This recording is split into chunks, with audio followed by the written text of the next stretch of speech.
दिखाइए जरा पहला ऑप्शन फिर से दिखाइए। पहला ऑप्शन जो है इजराइल पर तीसरी बार बेहद घातक मिसाइल अटैक हो सकता है, लेकिन उसको पता है कि अगर ऐसा हुआ तो इजराइल के साथ होल्ड करिएगा, इजराइल के साथ युद्ध हो जाएगा और वो युद्ध बहुत खतरनाक हो सकता है। वो इतना खतरनाक हो सकता है कि वो एस्केलेशन एक पूरे मिडिल ईस्ट में पैदा कर सकता है। दूसरा ऑप्शन दिखाइए जरा, ईरान छोटा लेकिन प्रतीकात्मक हमला कर सकता है।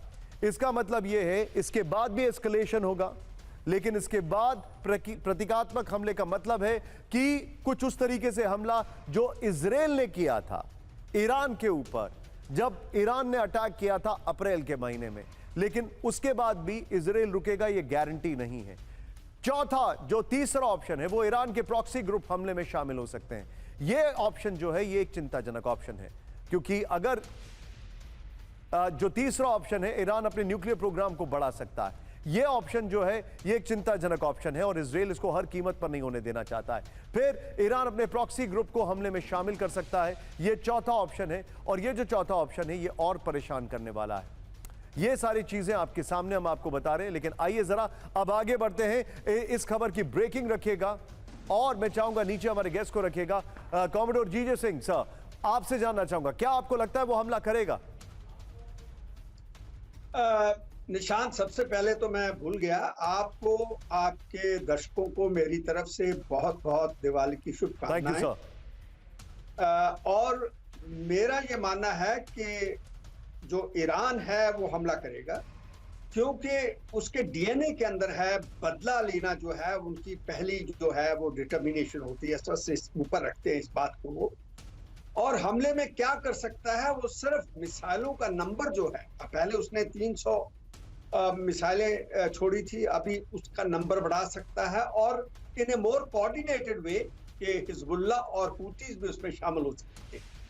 मगर लग रहा है कि ये इलेक्शन से पहले ऐसा कदम उठा सकता है, मगर मैं समझता हूँ ये आत्मघाती होगा, क्योंकि इजराइल तो चाहता है कि वो एक बार हमला करे ताकि उनके जो ऑयल फैसिलिटीज हैं, इंफ्रास्ट्रक्चर है, उसको डिस्ट्रॉय किया जाए और उनके न्यूक्लियर साइट को बाहर निकाल दिया जाए।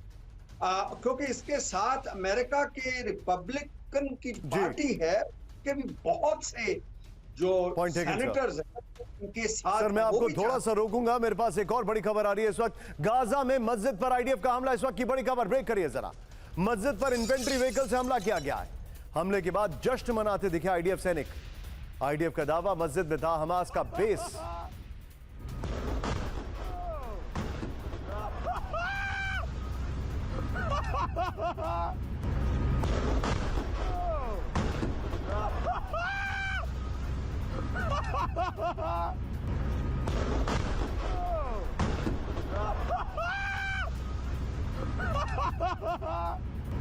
बीच में सीधे आइए बड़ी खबर में फ्लोर ब्रेकिंग दिखा रहा हूं। गाजा में जल्द जंग खत्म करना चाहते हैं ट्रंप, ब्रेक करिए जरा।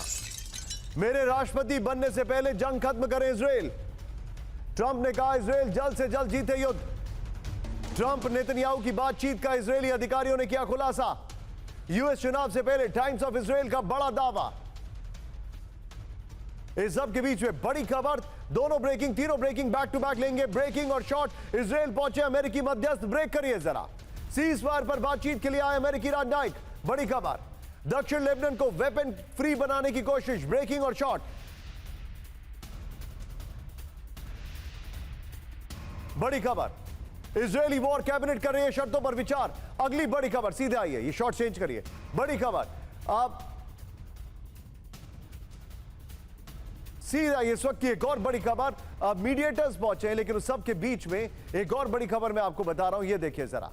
नेतन्याहू को जान से मारने की धमकी, ब्रेक करिए जरा। इस वक्त की बड़ी खबर, नए हिजबुल्लाह चीफ नईम कासिम ने दी बड़ी धमकी।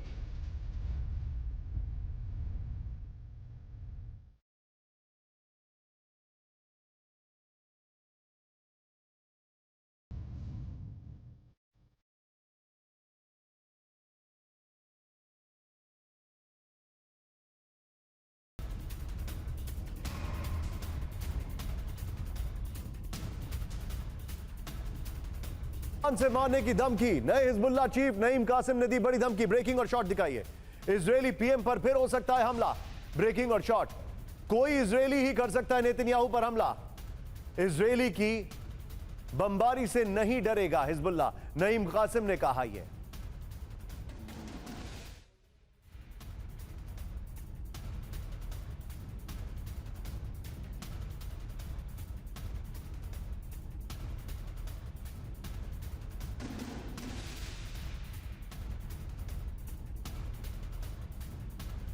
इसके 3 विंडो पर और उसके बाद इसका फ्लोर दिखाएंगे। ये देखिए जरा।